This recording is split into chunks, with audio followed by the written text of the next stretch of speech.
Hello and welcome to Friday, February 21st. Today we're going to talk about the system.environment namespace.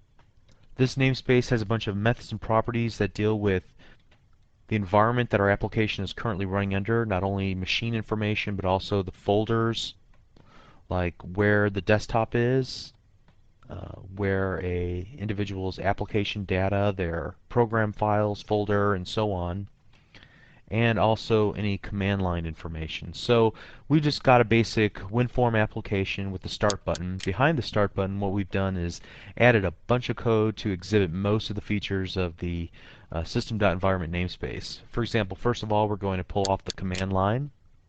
The next, we're going to take a look at each of the command line arguments, which are given to us using this get command line args method of the environment object. It's returned to us in a string array so that we can loop through and grab off each of the command line arguments. Now for the purpose of debugging, what I did was go to the Solution Explorer, right click on our project name, go to Properties, and under Configuration Properties Debugging, you can see here you can set command line arguments again, for the purpose of debugging.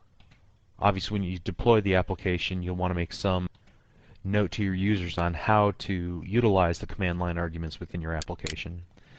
But that discussion is for another time. Here you can actually retrieve the command line arguments. Notice also that I have this environment.newline. In the past, what we've done is use the control cars.newline in order to create a new line, whether in our WinForm using a text box or in our web form whenever we were sending email and wanted to do a line break. But the environment.newline works just fine and is correct for the current environment that we're in. Next, we take a look at environment variables, which hold a plethora of information about the system that the application is currently running on. And since they're returned to us using this get environment variables in the form of something that conforms to iDictionary, I just convert them to a hash table, and then we begin to loop through each of the items in this manner.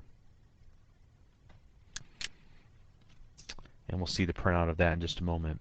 The other neat thing that you can do is use the get folder path method. And let's go ahead and just do it real quick so you can see all the options that you have. Get folder path. What pops open is a set of special folders that we can use to retrieve application data, common program files, where the path is for that, where the cookies are stored, where the history is stored, the internet cache, and the personal folder. So you can get at just about any folder. I've just, for our purposes, displayed the desktop directory, the cookies directory, and the application data directory.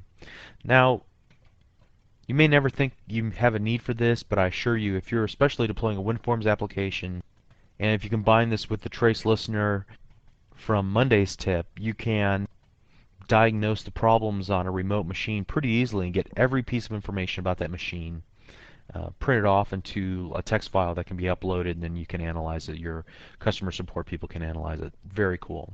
Finally, we take a look at some machine information, the machine name, the amount of time that the machine has been up and running in terms of ticks. We can convert those to minutes and seconds. And then finally, how much memory is being used for the application.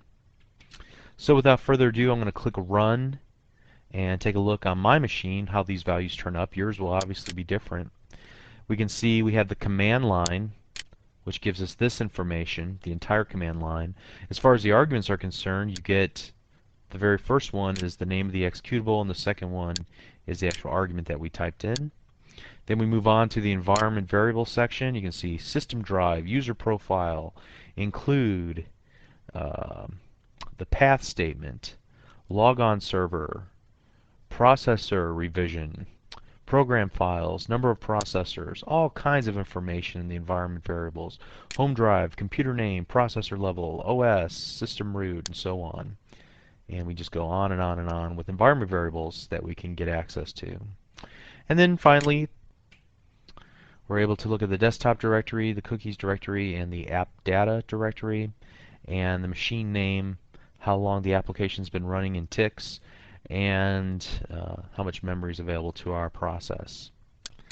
So the environment namespace, pretty important. Whether we use it to grab off folder information so that we can save data into the appropriate folder, or if we're debugging an application on a remote desktop and we want to get at the state of the machine on which our application is running, and just so we don't have to ask the user 1,000 questions over the telephone, this is a very important namespace. So I hope this video was helpful to you in the accompanying source code, which you'll probably want to refer to if you have more questions. The source code for this tip is available to Gold members. Becoming a Gold member means that you get access to every video that we've ever created on the site, which amounts to over 40 hours, plus the source code for most of the videos. So I hope this tip was helpful. Come back on Monday for another .NET video tip, and I wish you an exception-free weekend.